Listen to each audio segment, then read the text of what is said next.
levant la main, présentait ainsi sa défense. Sur tous les points dont je suis accusé par les Juifs, je m'estime bien heureux, ô roi Agrippa, d'avoir à présenter ma défense aujourd'hui devant toi, d'autant plus que tu es un connaisseur de toutes les coutumes et de toutes les discussions qui existent chez les Juifs. Voilà pourquoi je te prie de m'écouter avec patience. La vie que j'ai menée dès ma jeunesse et qui s'est déroulée depuis le début dans le cadre de ma nation et à Jérusalem, tous les Juifs en sont informés. Ils me connaissent depuis longtemps et ils témoigneront, s'ils le veulent bien, que j'ai vécu selon la tendance la plus stricte de notre religion, en pharisien. Et maintenant, si je suis traduit en justice, c'est parce que j'espère en la promesse faite par Dieu à nos pères. Cette promesse dont nos 12 tribus espèrent la réalisation.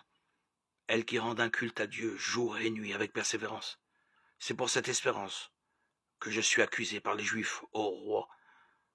Pourquoi chez vous juge-t-on incroyable que Dieu ressuscite les morts?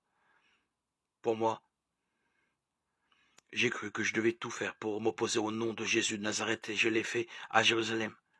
J'ai moi-même mis en prison beaucoup de fidèles en vertu des pouvoirs reçus des chefs des prêtres.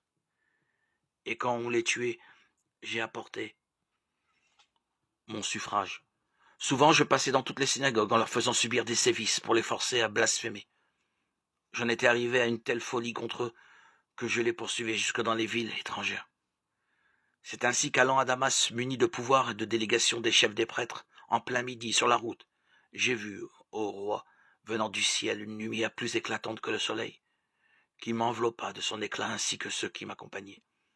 Comme nous étions tous tombés par terre, j'entendis une voix qui me disait en araméen, « Saül, Saül, pourquoi me persécuter? Il est dur pour toi de regimber contre l'aiguillon. » Et moi je dis, « Qui es-tu, Seigneur ?» Le Seigneur répondit, « Je suis Jésus, celui que tu persécutes. Mais relève-toi et tiens-toi debout. Si je te suis apparu, c'est pour te destiner à être serviteur et témoin de ce moment où tu m'as vu et de ceux où je t'apparaîtrai encore. Je te délivre de ton peuple et des nations païennes, vers lesquelles je t'envoie, pour leur ouvrir les yeux, pour les ramener des ténèbres vers la lumière et du pouvoir de Satan vers Dieu, afin qu'ils reçoivent le pardon des péchés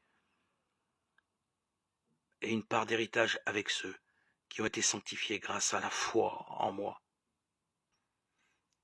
Actes des Apôtres, 26, 2, 18.